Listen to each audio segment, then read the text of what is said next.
Visakha one టౌన్లో ఉన్న DDR paramedical nursing కాలేజ్లో ఇక్కడ ర్యాగింగ్ వివాదం తీవ్ర కలకలం రేపింది. ఇంతకీ ర్యాగింగ్ అబ్బాయిలు అమ్మాయిల మధ్య లేకపోతే అబ్బాయిల మధ్య కాదు, సీనియర్స్ జూనియర్స్ అమ్మాయిల మధ్య. ఒక్కసారిగా ఇటు వన్ టౌన్ పోలీసులు అలాగే మీడియా ఇద్దరు జోక్యంతో ఇటు సీనియర్స్కి జూనియర్స్కి మధ్య ర్యాగింగ్ వివాదం ఏదైతే నడుస్తోందో గత కొన్ని రోజులుగా కంప్లైంట్ల వరకు కూడా దారితీస్తుంది. ఈ నేపథ్యంలోనే మీడియా అండర్లోనే వారందరికీ కూడా ఒక కౌన్సిలింగ్ ఇవ్వటం జరిగింది. ఎందుకంటే ఇక్కడ థర్డ్ ఇయర్ మరొక 3 months అయితే వాళ్ళు వెళ్ళిపోతారు.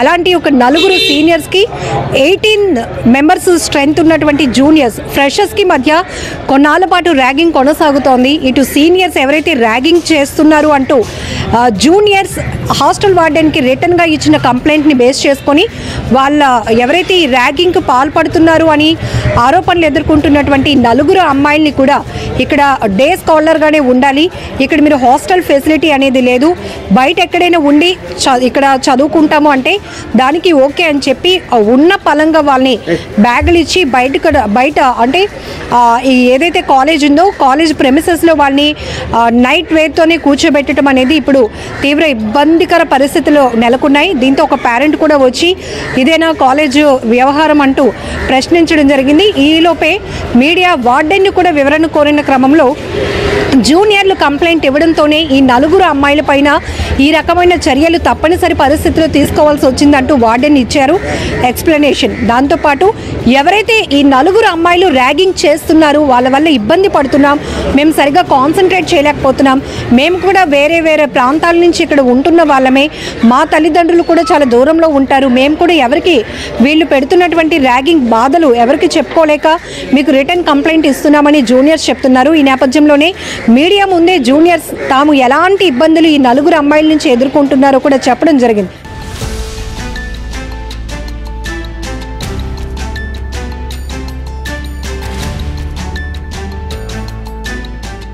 కమ్యూనిటీ డ్యూటీస్ వేశారు. అయితే మేము మార్నింగ్ 9 నుంచి 9కి వెళ్ళి 4కి వచ్చేస్తున్నాం మేడం. వచ్చేస్తే అలసటగా ఉందని చెప్పి పడుకుని పోతున్నాం మేడం. పడుకుని పోతే మా జూనియర్స్ శబ్దాలు చేయడం, midnight 1 o'clock 2 o'clock వరకు శబ్దాలు చేయడం, అలా ఏంట్రా మేడం కంప్లైంట్ చేస్తాము అంటే వాళ్ళే రిటర్న్ తిరిగి మా మీద బ్యాడ్ కంప్లైంట్స్ చేసి మమ్మల్ని టార్చర్ చేస్తున్నాము. ఇది ఏంటి అసలు నర్సింగ్ కాలేజా? Nursing college. ఏం పేరు? Prashanti Pattala Prashanti, GNM third year. Okay, GNM అంటే జనరల్ నర్సింగ్ మిడ్వైఫరీ. ఓకే, ఇప్పుడు మీ 4 మాత్రమే ఎందుకు మీడియా ముందు రావాలనుకున్నారు? అసలు ఏం జరుగుతూ ఉంది అంటే మీకు వచ్చిన ప్రాబ్లం ఏంటి? మేడం మమ్మల్ని ఇబ్బంది పెడుతున్నారు మేడం. ఏ మేడం? మా వార్డెన్ మేడం. ఓకే, ఏ రకంగా ఇబ్బంది అంటే మాకు బ్యాడ్ వర్డ్స్ యూజ్ చేసి మాట్లాడడం అలాంటివన్నీ చేస్తున్నారు మేడం. ఓకే, మిమ్మల్ని తిడుతున్నారు? ఇంకా ఏమైనా ఇబ్బంది పడుతున్నారా? తిడుతున్నారు. ఎందుకంటే ఎంతమంది స్ట్రెంత్ ఉంటారు, మీరు ఎందుకు మీ 4 టార్గెట్ చేయాలి? హాస్టలర్స్ తెలుగు వాళ్ళు ఎక్కువ ఉండరండి. హాస్టలర్స్ తెలుగు వాళ్ళు చాలా మంది తక్కువగా ఉంటారండి. దానివల్ల జూనియర్స్ అందరూ ఉన్నారు, థర్డ్ ఇయర్స్ తెలుగు వాళ్ళు మేము 4 ఉన్నామండి. అలా అయితే మేము మార్నింగ్ లేసి కంప్లైంట్ చేద్దాం అనే లోపు మాకు డ్యూటీకి లేట్ అయిపోయిందని మేము వెళ్ళిపోయామండి. రిటర్న్ వచ్చే లోపు వాళ్ళు మేము కమ్యూనిటీ డ్యూటీస్ చేస్తున్నామండి ప్రసాద్ గార్డెన్స్ దగ్గర. మేము రిటర్న్ వచ్చేసరికి వాళ్ళకి నచ్చినట్టుగా వాళ్ళు కంప్లైంట్ చేసుకున్నారండి. నైట్ కూడా మేము ఆ హాస్టల్కి వెళ్ళలేదండి, ఇక్కడ గ్రావిస్మిస్ హాస్టల్ దగ్గర ఉన్నాము. అదిగో మేడమే మమ్మల్ని తీసుకెళ్ళి అక్కడ పెట్టారు. అలాంటిది వాళ్ళు ప్లేట్లు అవి ఎక్కడో పోయాయి అని చెప్పి మేము విసిరేసాం అన్నట్టుగా మేడంకి ఈరోజు కంప్లైంట్ చేశారు. లోపల ఉన్నారండి. మేమైతే ఏమీ చేయలేదండి. మేము చేశానని మమ్మల్ని బ్యాడ్గా తిట్టి మమ్మల్ని అన్ని రకాలుగా అన్నారు కాబట్టి మేము ఇంటి వరకు ఇన్ఫామ్ చేసామండి. ఈరోజు ఇప్పటి వరకు మమ్మల్ని ఎన్ని తిట్టినా సరే మేము ఇప్పటి వరకు ఇంటి వరకు ఏ విషయం వెళ్ళలేదండి. ఈరోజు మా లగేజ్ అది బయట మమ్మల్ని వెళ్ళిపోమని చెప్పారు, డిస్కంటిన్యూ చేసామని చెప్పారు కాబట్టి ఇంటి వరకు మేము ఇలాగ చేయవలసి వచ్చింది. ఇప్పుడే బ్రష్ కూడా చేసామండి. మేము ఏంటంటే లగేజ్లు అవి అక్కడ ఉండిపోయాయండి, మమ్మల్ని ఇక్కడ పడుకోబెట్టారు. మేడం వచ్చే వరకు కూడా మమ్మల్ని పైకి వెళ్ళొద్దని చెప్పారు. అంటే వాళ్ళు ఏమైనా పోతే మళ్ళీ మేము తీస్తాం అన్నట్టుగా, వాళ్ళంటే మేము చంపేస్తామంటండి. మేము చంపేస్తామేమని భయపడిపోయి మమ్మల్ని ఇక్కడ పెట్టారనమాట.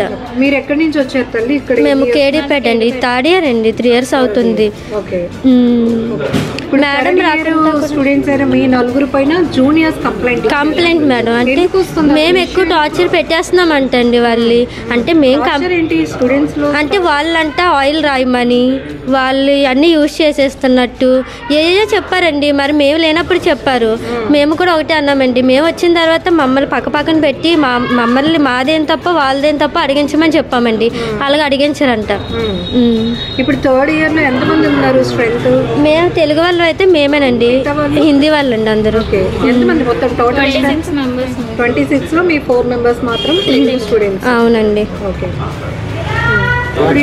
పేరెంట్ అండి? అవునండి, అనుషాల మేనమామ గారండి. Okay madam. యాక్చువల్లీ అనుష ఈ నలుగురిలోని పాప అనుష వాళ్ళ మేనమామ గారినండి నేను. అయితే నాకు నిన్న ఫోన్ చేశారు. నేను ఫోన్ చేసి మామయ్య ఇలాగ మమ్మల్ని మా మీద ఇలాగ ఎలిగేషన్ తీసుకొచ్చారు, అసలు మా తప్పు లేదు, మమ్మల్ని తీసుకొచ్చి బయటనే పెట్టేశారు, వేరే రూమ్ తీసుకెళ్ళి వేరే రూమ్లో పెట్టారు, మా రూమ్ కూడా వెళ్ళనివ్వట్లేదు అంటే అయితే సరేనమ్మా ఈ రోజు కాగండి, రేపు మార్నింగ్ వచ్చి మేము మాట్లాడతాము అని చెప్పేసి ఓపు పట్టామండి. ఓపు పట్టి ఎర్లీ మార్నింగ్ వచ్చి సార్ దగ్గరికి వెళ్ళి కూర్చొని మాట్లాడు. యాక్చువల్ ఏంటంటే మేము అడిగింది ఏంటంటే మా పిల్లలు తప్పు చేశాను అంటున్నారు. ఏంటి ఆ తప్పు? 18 మంది కూడా కంప్లైంట్ ఇచ్చాను అంటున్నారు.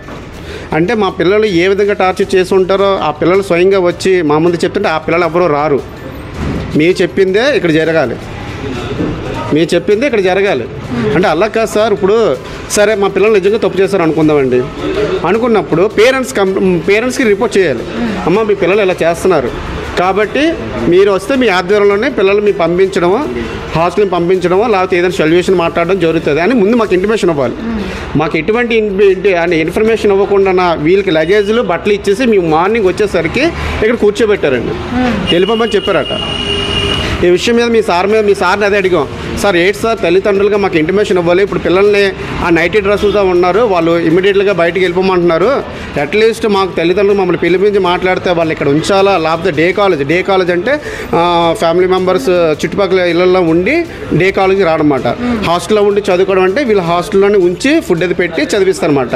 మీరు హాస్టల్లో ఉండొద్దు డే కాలేజ్ రండి అని చెప్పేసి పంపిస్తారు. వీళ్ళు యాక్చువల్ ఏంటంటే కృష్ణదేవపేట, నర్సీపట్నం అవతల కృష్ణదేవపేట హాస్టల్ ఫెసిలిటీస్ మనం ఫీజు కట్టాం కాబట్టి వాళ్ళు ఫెసిలిటీస్ పొందారు. ఎంతమ్మా? 75 ఇయర్కి 75. మామూలు hostel mess bill 30 madam. Actually 20 మా పాప తరఫున 20 కట్టిస్తాం, ఇంకా 10 కూడా ఇవ్వడం సిద్ధంగా ఉన్నాం. సార్ని వచ్చి ఈ ప్రాబ్లం సాల్వ్ చేయాలని ఉద్దేశంతో కూర్చొని అడిగితే ఇమీడియట్గా బయటకు తీసుకెళ్ళిపోండి, మీకు ఇంటిమేషన్ ఇవ్వాల్సిన అవసరం లేదు అంటే ఇంత ర్యాష్గా ఎలా మాట్లాడతారు సార్? ఆడపిల్లలు సార్, మగపిల్లలు అయితే పోనీ ఏదో మేము వాళ్ళు ఏ బస్సు ఎక్కొచ్చో లేకపోతే మాకు ఏదో ఫోన్ చేసి వచ్చేస్తారు. ఆడపిల్లలు నైట్ డ్రెస్తో ఇలా ఇమీడియట్గా ఉండగానే బయట పంపించిన ఎంతవరకు కరెక్ట్ సార్ అంటే దానికి ఏది రెస్పాండ్ అవ్వలేదు. ఇదే విషయం మీద మేడం గారు ఏ హోదా నాకైతే తెలియదండి, ఆవిడైతే బూతులు తిట్టారండి. అవైతే మన దగ్గర ఉన్నాయి పచ్చి బూతులు. ఈ పిల్లలు అడగండి, ఇదే మనల్ని ఈ పిల్లలు వెనకెట్టి స్టాఫ్ అంతా అడిగినా సరే బ్యాడ్ టాక్ వస్తుందండి. మేము ఇదే అడిగాం. ఇప్పుడు కూడా మీరు అందరూ హయాంలో కూడా మేము అదే అడిగాం. మా పిల్లలు తప్పు చేశారు అంటున్నారు. ఆ పిల్లలు కూడా రిపోర్ట్ చేసి ఉంటారు కదా, ఏ రిపోర్ట్ చేశారు, వాళ్ళు ఏ విధంగా ఇబ్బంది పెట్టారు. మేము కూడా పిల్లల్ని మందలించడమో లేకపోతే ఇంకేదో చేస్తామండి అని చెప్పాం. ఇప్పుడు వరకు దానికి సమాధానం లేదు. మనకు 1 టౌన్ నుంచి కానిస్టేబుల్ గారు ఇద్దరు కానిస్టేబుల్ మేడం గారు వచ్చి అమ్మ మేము మాట్లాడాము, సార్తో మాట్లాడాము, ఓకే అంతా క్లియర్ అయిపోయింది, మీరు ఇంక పై స్థాయి వరకు వెళ్ళొద్దు అని చెప్పేసి సార్ ఇద్దరు కానిస్టేబుల్ గారు చెప్పారు. ఉంటే వీళ్ళు ఆల్రెడీ ఇక్కడ స్టూడెంట్స్ 3 years కంటిన్యూ అవుతున్నారు కాబట్టి కూర్చొని మాట్లాడుకుంటే సరిపోయేది. ఇప్పుడు కూడా జాయినింగ్ వాళ్ళు అయ్యి 8 నెలలు అయింది మేడం. ర్యాగింగ్ చేసే వాళ్ళు అయితే స్టార్టింగ్ నుంచి మన సీనియర్స్ జూనియర్స్ ర్యాగింగ్ అంటే మొదటి నుంచి ఉంటుంది. ఇప్పుడు సడన్గా మధ్యలో రాదు కదా మేడం. వీళ్ళు ఏమంటున్నారంటే మామయ్య మేము బయట డ్యూటీలకు వెళ్ళి వస్తున్నాము, ఉదయం వెళ్ళి సాయంకాలం 3-4 గంటలకు వస్తుంటాము, అలసిపోయి ఉంటున్నాము, ఏంటి మాకు ఇక్కడికి వచ్చి రెస్ట్ తీసుకుందంటే వీళ్ళందరూ అల్లరి చేస్తున్నారు. వాళ్ళు ఉండేది 18 మంది, సుమారు 20 మంది ఎంతమంది ఉన్నారు, మేము 4 ఉన్నాము, మేము డ్యూటీలకు వెళ్తాం, మీతో పాటు ఎవరైనా వెళ్తున్నారమ్మా డ్యూటీలకి? వాళ్ళు వెళ్తున్నారు. అయితే కొంచెం మీరు డిస్టర్బ్ చేయకండి, మీరు డిస్టర్బ్ చేస్తే మీకు కంప్లైంట్ చేస్తామని చెప్పి కొంచెం సీనియర్స్ కదండి కొంచెం గట్టిగా చెప్పారంటండి. చెప్తే సరే అయితే రేపు మార్నింగ్ మేము మేడం గారికి సార్కి కంప్లైంట్ చేస్తాం అనుకొని ముందే ప్రిపేర్ అయిపోయారు. వీళ్ళు కంప్లైంట్ చేద్దాం అనుకున్న లోపల డ్యూటీలు పడిపోయాయి. ఈ డ్యూటీ మైండ్లో ఉండిపోయి వెళ్ళిపోయారు, కంప్లైంట్ చేయలేదు. రివర్స్లోని వీళ్ళందరూ కూడా కంప్లైంట్ చేసి పేపర్ మీద, ఆ పేపర్ కూడా ఉందండి, అందులో కూడా పెద్ద డెప్త్గా ఏం లేదండి, కొట్టినట్టుగా లేకపోతే ర్యాగింగ్ చేసినట్టుగా మానసికంగా వేదన అదే బాధ పెట్టినట్టుగా ఏమీ లేదండి. సార్ని అడిగితే వాళ్ళు ఛార్జీలు లాక్కుంటున్నారట, నీళ్ళు మోయిస్తున్నారట. ఇది ర్యాగింగ్ ఏంటి సార్? ఇది ర్యాగింగ్ ఏంటి? మీరు చెప్పే దాంట్లో కూడా వాస్తవం అనిపించట్లేదండి మాకు. ఏడు జరిగింది చెప్పాలి సార్ అంటే మేము ఏమి చెప్పం, మీ ఇష్టం, మీ దిక్కుల్లో చెప్పుకొని అని చెప్పారు సార్. వార్డెన్తో మాట్లాడారా? ఎందుకు మీడియాని అప్రోచ్ సార్తో మాట్లాడామండి. సార్తో మాట్లాడి సామరస్యంగా, ఒకవేళ నిజంగా వీళ్ళు తప్పు చేస్తుంటే మందలించాలి, వీళ్ళు మందలించి వీళ్ళు దగ్గర పెట్టాలని చెప్పేసి ఆలోచనతో వచ్చాం మేడం గారు మేము. కానీ ఇక్కడికి వచ్చాక ఏమన్నారంటే ఏ విషయం చెప్పరాట, ఏం తప్పు జరిగిందో చెప్పరాట, ఇమీడియట్గా బయట తీసుకెళ్ళిపోండి, డే పూట కాలేజీ మాత్రం పంపించండి, హాస్టల్ ఎట్టి పరిస్థితులు ఉంచకండి అంటున్నారు. మరి అంత నేరం ఏం చేశారు నాకు అర్థం కాదు మేడం. వీళ్ళు ఎటువంటి న్యాయం అంటే వీళ్ళు ఎంతో దూరం నుంచి వస్తారు మేడం గారు. మేమంటే రిలేటివ్ కాబట్టి ఇక్కడ దగ్గరలో ఉంటుందంటే వస్తారు 100 కిలోమీటర్స్ మేడం. వీళ్ళు ఇక్కడ ఉండి హాస్టల్కి ఫీజు అది కడుతున్నారు, బాగానే ఉంటున్నారు. చిన్న చిన్న మిస్టేక్ మందలించో లేకపోతే వాళ్ళకి చెప్పో సరి చేసుకోవాల్సిన బాధ్యత ప్రిన్సిపాల్ గారుగా లేదా మేడం గారుగా మీ మీద ఉంది. కానీ ఇంత కఠినంగా, ఇంత దౌర్జన్యంగా ఎవ్వరు కూడా తల్లిదండ్రుల ఆధ్వర్యంలో లేకుండా బ్యాగులు ఇచ్చి బయట పంపించడం అనేది చాలా నేరం మేడం. ఇది మాత్రం మేము ఒప్పుకోవట్లేదు. ఇప్పుడు ఆ సార్ ఎదురుగా ఉన్నారు, ఏ సార్ మీరు మమ్మల్ని బయటికి పంపించేస్తే తీసుకెళ్ళిపోతాం, మీరు లెటర్ అంటే మీరు కొన్ని రూల్స్ రెగ్యులేషన్స్ ఉంటాయి కదండి, ఇగండి మీ పిల్లలు మీకు అబ్జెప్షన్ పంపించండి అని అంటే తీసుకెళ్ళిపోతాం చేపట్టుకొని. లేదంటే వీళ్ళకి ఏదైనా సరే బాధ్యత, బరువు బాధ్యతలన్నీ మీవే సార్, మీరే చూసుకోవాల్సిందని చెప్పారు. మేము అయితే వాళ్ళు డ్రాగింగ్ చేయట్లేదండి, వాళ్ళు లేనిపోయి చెప్తున్నారు. మేడం కూడా మనం ఇష్టం వచ్చినట్టు బూతులు మాట్లాడినట్టుగా మాట్లాడుతున్నారు. మీ నలుగురిని ఎందుకు టార్గెట్ చేయాల్సి వస్తుంది? మేము నలుగురువే మేడం, తాడిలో తిరిగోళ్ళు. తెలుగు మేడం. కాలేజ్ అన్నాక, స్కూల్ అన్నాక తెలుగు వాళ్ళు, హిందీ వాళ్ళు ఉండరు, అందరూ ఒక రకంగానే చూడాలి. ఎందుకు మరి ఆ వార్డేనా ఎవరు మిమ్మల్ని అంత డీవేట్గా చూస్తారు? వార్డేనే మేడం. ఎందుకు అసలు ప్రాబ్లం ఏంటి? ప్రాబ్లం అంటే జూనియర్స్ అలా కంప్లైంట్ చేశారు కదా, దానివల్ల మేము నచ్చట్లేదని చెప్పి అలాగే ఇష్టం వచ్చినట్టు మమ్మల్ని తిప్పుతున్నాం. ఇద్దరిని పక్కనెట్టి మాట్లాడితే బాగుంటుంది కానీ అదేం చేయట్లేదు. అది అలా చెయ్యి, మేము అసలు పిల్లము అన్నట్టుగా మాట్లాడుతున్నాం. ఇప్పుడు మీరు ఏమి కోరుతున్నారు? అసలు ఏ న్యాయం కోరుతున్నారు? ఇప్పుడు 3rd ఇయర్ కంటిన్యూ అవుతుంది మీకు? అవుతాం మేడం. ఓకే, ఇంకా ఎన్ని మంత్స్ ఉంది? 3 మంత్స్ ఉంది. 3 మంత్స్ ఉంటే అయిపోద్ది. ఇప్పుడు అర్ధాంతరంగా మిమ్మల్ని ఇట్లా బయటకు బయటకు పంపించేస్తుంది మేడం. మేము మార్నింగ్ ఇప్పుడే బెస్ట్ చేస్తాం మేడం. మేము మన నుంచి లెగిస్తే బయటకు వస్తాం మేడం. ఎన్ని గంటలకు బయటకు పంపించారు మిమ్మల్ని? 9 కల్లా వస్తాం మేడం. సహా బయటకు పంపించారని ఎందుకు? అసలు ఇష్యూ ఏమి నడుస్తుందా? అంటే జూనియర్స్ 18 మంది పిల్లలతో వాళ్ళు ర్యాగింగ్ చేస్తున్నారు. ఎవరు ర్యాగింగ్ చేస్తున్నారు? ఈ నలుగురును. ఓకే, వాళ్ళు కంప్లైంట్ ఇచ్చారు, నేను కరస్పాండెంట్ సార్కి ఇచ్చాను. నేను వాళ్ళని ఏమి తిట్టలేదు, మీకు ఇష్టం లేకపోతే వెళ్ళిపోండి హాస్టల్లోని, తగులొద్దు అని చెప్పాను. ఎలాగా పిల్లల్ని పిలిపించేదా? పిల్లండి, నాకు వాటర్ తెచ్చు, అర్ధరాత్రి వాళ్ళ పేరెంట్స్ ఫోన్ చేసినప్పుడు వాళ్ళు రోజు మీటింగ్లో కూర్చోబెడతారట. నేను వాళ్ళని స్టడీ అవర్లో కూర్చోబెడతాను, మార్నింగ్ స్టడీ అవర్. వీళ్ళైనా డ్యూటీలకు వెళ్తున్నారు కమ్యూనిటీ డ్యూటీ నుంచి వచ్చిన వెంటనే 6 to 8 వరకు. హిందీ పిల్లలు కూడా అంటే హాస్టల్ వార్డెన్ కాకుండా లీడర్ ఉంటుంది. రోజు బచ్చీ లోగోంకో వాళ్ళు హిందీలో చెప్పారనమాట, बच्ची लोगों को मीटिंग में बैठा देते हैं, हर दिन वो लोगों को रैगिंग होता है, क्यों सैलू तुम ऐसा कर रहे అనేసి ఆ పిల్ల అడిగిందట. నేను తెలుగు 18 మందికి నేను లీడర్ని, నేను ఎలా చెప్తే అలా చేయాలి. మేము మా సీనియర్స్కి వాటర్లు అవి మోసేవాళ్ళం, మీరు కూడా వాటర్ తేవాలి, బకెట్లు మొయ్యాలి. వాళ్ళ మీటింగ్లో ఉన్నప్పుడు వాళ్ళ పేరెంట్స్ ఫోన్ చేసినా సరే వాళ్ళు తీనివ్వరట. వీళ్ళు నాకు చెప్పారని చెప్పేసేసి అసభ్యకరమైన మాటలు తిట్టారు. వాళ్ళే తిట్టారు, నేనేం అనలేదు.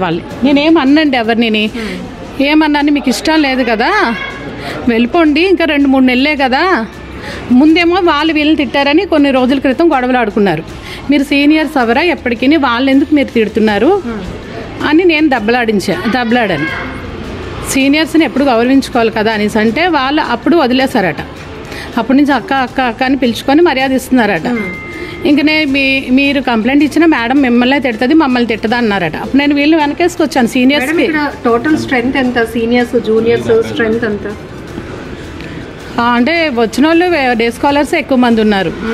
వీళ్ళు 75 మెంబర్స్ 80 ఉంటారు అంతే. ఇప్పటి వరకు ఒక టైప్ ఆఫ్ ర్యాగింగ్ తెలుసు, అబ్బాయిలు ర్యాగింగ్ చేసుకోవడం, లేకపోతే అమ్మాయిలు. బట్ ఇక్కడ ఏంటి అమ్మాయిలే ఈ విధంగా హింసించుకుంటున్నారట హాస్టల్లోని. మీరు నా నీళ్ళు తేవాలి, పని మనిషిలాగా ఉండాలి, మేము మా సీనియర్స్కి చేసాము. ఇవి థర్డ్ ఇయర్ స్టార్ట్ అయ్యి 15 days అయ్యింది. వీళ్ళు కమ్యూనిటీ డ్యూటీస్కి వెళ్తున్నారు. ఇప్పుడు వీళ్ళు ర్యాగింగ్ చేస్తున్నారని మీకు కంప్లైంట్ ఇచ్చిన స్టూడెంట్స్ని పిలిపిస్తారా? పిలిపిస్తాం తప్పకుండా.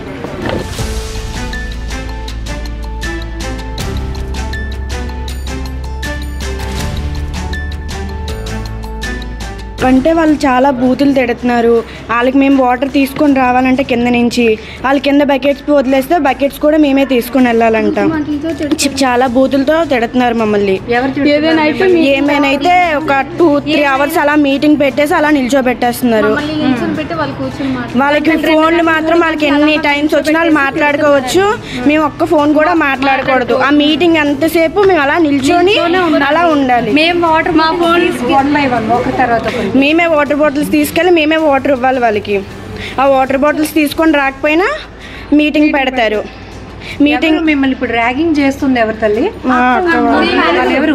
సీనియర్స్. పేర్లు ఏంటి? రమాదేవి, అనూష, దుర్గా, ప్రశాంతి. ఇప్పుడు మీ అందరినీ అట్లానే ఇబ్బంది పెడుతున్నారు. ఓకే, ఏం చేస్తున్నారు అసలు? మేము వాటర్ తీసుకెళ్తే వాళ్ళు తాగుతారండి. వాళ్ళు చెత్తలు పాడేయండి, మేమే పాడేయాలి. వాళ్ళకి అన్నీ మేమే చేసి పెట్టాలి. బకెట్స్లు, సోపులు, మా చెప్పులే వాడతారండి. వాళ్ళు రెడీ అయ్యి మాకు రేగింగ్లు చేస్తారండి, ఇలా ఉన్నారు అలా ఉన్నారు అనేసి. చదువు రాకపోతే చాలా ఇబ్బంది పెడుతున్నారండి. ఇక్కడ మేడంకి చెప్తామండి, ఒకళ్ళు మేము అప్పచెప్పకపోతే మేడం రేపటికి చెప్తామని మేడంకి మేము చెప్పుకుంటామండి. కాకపోతే పైన కూడా 10 దాకా అలా నిల్చోబెట్టేసి చాలా ఇబ్బంది పెడుతున్నారండి. ఎన్నాళ్ళ నుంచి జరుగుతుంది ర్యాగింగ్? మేము వచ్చినప్పటి నుంచేనండి. అమ్మాయిలు ర్యాగింగ్ చేసుకోవడం ఏంటి అసలు?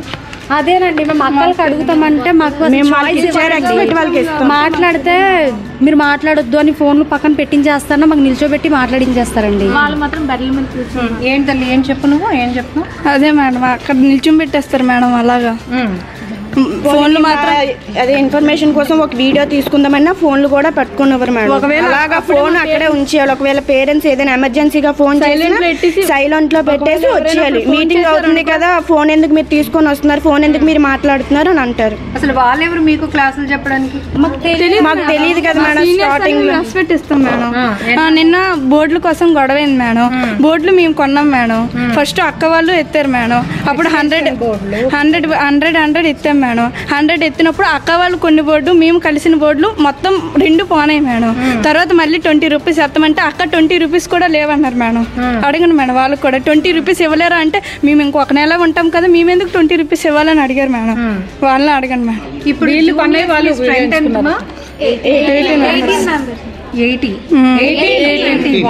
ఇప్పుడు మీ 18 మెంబర్స్ ని ఎంతమంది సీనియర్స్ మిమ్మల్ని ర్యాగింగ్ చేస్తున్నారు? 4 మెంబర్స్. ఇంతకు ముందు కంప్లైంట్ ఇచ్చున్నారు ఆల్రెడీ మీ మేడమ్స్ కి. ఒకసారి ఒక గొడవ అయితే మేడం అన్నారు మీకు వాళ్ళకి సంబంధం లేదు, మీరు వాళ్ళతో మాట్లాడకండి, వాళ్ళు మీతో మాట్లాడరు అని చెప్పారు మేడం.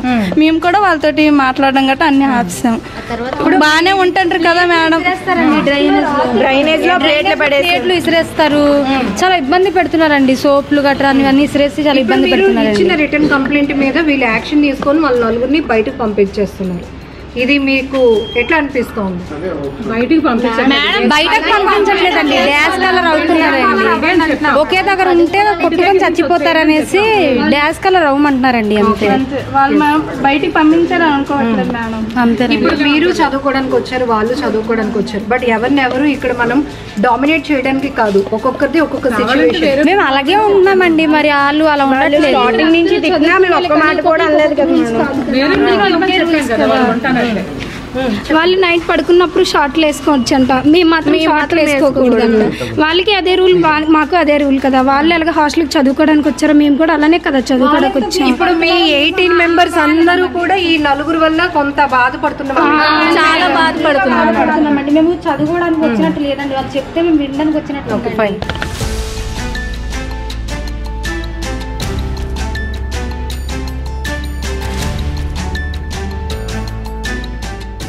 మొత్తానికి మీడియా అలాగే 1 టౌన్ పోలీసులు జోక్యంతో వాళ్ళకి కౌన్సిలింగ్ ఇవ్వడంతో వివాదం సద్దుమణిగిందని చెప్పొచ్చు. ఇక్కడ మెయిన్గా మాట్లాడుకోవాల్సింది చాలా కాలేజీలో చాలా హాస్టల్స్లో సీసీ కెమెరాలు అనేవి ఆ పర్యవేక్షణ ఓన్లీ షోగానే మిగులుతోంది. ఎక్కడైతే పిల్లల మధ్య కొన్ని సందర్భాల్లో మనస్పర్ధలు అనేది కామన్గా వస్తాయి. ఈవెన్ ఇలా తారాస్థాయికి ఆ సమస్య చేరుకున్నప్పుడు వాళ్ళ వాగ్వివాదాలు కావచ్చు, తగాదాలు తారాస్థాయికి చేరుకున్నప్పుడు మనకి ఎవిడెన్స్ ఏముంటుంది, ఎటువైపు జడ్జ్ చేస్తాయి కాలేజ్ యాజమాన్యాలైనా హాస్టల్ మేనేజ్మెంట్స్ అయినా. సో ఇక్కడ కూడా ఒక ప్రాబ్లం నడిచింది. వీళ్ళు గంటల తరబడి క్లాసులు తీసుకుంటున్నామని చెప్పి ఈవెన్ జూనియర్లు గంటల తరబడి నిల్చోబెట్టడమే కాకుండా ఆ టైంలో వాళ్ళ ఇంటి నుంచి పేరెంట్స్ కాల్ చేసినా ఫోన్స్ అటెంప్ట్ చేయడానికి లేదు అని చెప్పటం, అలాగే వాళ్ళ సోపులు వీళ్ళు వాడుతూ ఉండటం, లేకపోతే వాటర్ బకెట్స్తో వాటర్ మోయించుకోవటం, ఇలా చాలా రకాలుగా చేస్తున్నారు అంటూ జూనియర్లు చాలా విషయాలు చెప్పుకొచ్చారు. ఇక సీనియర్ ఎవరైతే ఇప్పుడు మేనేజ్మెంట్ తమ పట్ల వ్యవహరించిన తీరు సరిగా లేదు, మేము ఇబ్బంది పడుతున్నాం, అవమానానికి గురయ్యామని చెప్తున్నటువంటి ఈ సీనియర్ నలుగురు కూడా వాళ్ళ వెర్షన్ చెప్తున్నారు. మేము అలాంటిది ఏమీ చేయట్లేదు, మేము ఇక్కడ కమ్యూనిటీ వర్క్కి వెళ్తాం, వచ్చిన తర్వాత ఇక్కడే హాస్టల్లో ఉంటాం, మా పని మేము చేసుకుంటూ ఉంటాం, నిద్ర లేక మేము పడుకుంటున్న టైంలో ఈ జూనియర్స్ వచ్చి మమ్మల్ని డిస్టర్బ్ చేస్తున్నారని వీళ్ళ వెర్షన్ వీళ్ళు చెప్తున్నారు. ఇక్కడ ఒక విషయం మనం ఖచ్చితంగా గమనించుకోవాలి. ఇప్పటికీ చిన్న పిల్లల మధ్య కూడా కొట్లాడుకునే స్థాయిలో వాళ్ళ మధ్య మనస్పర్ధలు పెరుగుతున్నాయి. ఈ నేపథ్యంలోనే స్కూల్ మేనేజ్మెంట్లు, కాలేజ్ మేనేజ్మెంట్లు కానీ హాస్టల్స్ రన్ చేస్తున్న చోట్ల ప్రతి ఒక్కరూ కంపల్సరీగా మెయింటైన్ చేయాల్సింది సీసీ కెమెరాస్. ఏం జరుగుతుందో ఐ విట్నెస్ మనకు ఉండాలంటే సీసీ ఫుటేజే మనకు ఆధారం. కాబట్టి ఇప్పుడు ఈ జూనియర్లు సీనియర్ల మధ్య జరిగిన ర్యాగింగ్ వివాదంలో కూడా ఎటువైపు చెప్పడానికి కూడా ఎవరి దగ్గర ఎలాంటి ఎవిడెన్స్ లేవు. ఇటు పిల్లలే, జూనియర్లు సీనియర్లే వాళ్ళ తరపున ఏం జరిగిందో మీడియా ముందుకు వచ్చి చెప్పడం జరుగుతుంది. ఏదేమైనా ఇలాంటి సిచ్యువేషన్స్ చాలా బాధాకరం. ర్యాగింగ్ భూతం వల్ల ఎంతోమంది ప్రాణాలు కోల్పోయిన పరిస్థితి. కొంతమంది అయితే స్కూల్కి కాలేజీలకు వెళ్ళాలంటే కూడా భయపడి ఇంటికే పరిమితమైనటువంటి పరిస్థితులు ఉన్నాయి. చాలా ప్యానిక్ అయిపోయి వాళ్ళు చదువు మీద కాన్సన్ట్రేట్ కూడా చేయలేనటువంటి సిచ్యువేషన్స్ ర్యాగింగ్ భూతం వల్ల మనం చూసాం. అదొక మహమ్మారి. దాన్ని పూర్తి స్థాయిలో ప్రభుత్వం కట్టుదిట్టమైన చర్యలు తీసుకుంది. పోలీసులు కూడా చాలా కఠినంగా వ్యవహరించడం వల్ల ర్యాగింగ్ భూతాన్ని అరికట్టగలిగాం. కానీ ఇప్పుడు కొద్దిపాటి కొన్ని ప్రాంతాల్లో కొన్ని కాలేజీల్లో హాస్టల్లో ఇంకా ఇలాంటి ర్యాగింగ్ వివాదాలు నడుస్తున్నాయి అంటే ప్రతి ఒక్కరూ ఆలోచించాల్సిన విషయం చాలా ఉంది. ఈవెన్ ఇక్కడ పిల్లలు, ఇటు ర్యాగింగ్ చేసే వాళ్ళైనా పిల్లలే, ర్యాగింగ్కి బాధితులైన వాళ్ళు కూడా పిల్లలే. ఒకవేళ వాళ్ళ విషయంలో ఎలాంటి జడ్జ్మెంట్ తీసుకున్నా, ఎలాంటి డెసిషన్ తీసుకున్నా వాళ్ళు సున్నితమైన మనసుతో ఎలాంటి నిర్ణయాలు తీసుకుంటారో అది చాలా ఊహించడానికి ప్రమాదకరం. కాబట్టి చాలా జాగ్రత్తగా ఉండాల్సిన అవసరం ఉంది. సో వైజాగ్ 1 టౌన్లో ఉన్న DDR ఫార్మా కాలేజ్లో జరిగినటువంటి వివాదం, ర్యాగింగ్ వివాదం అయితే మొత్తానికి సద్దుమణిగిందని చెప్పొచ్చు.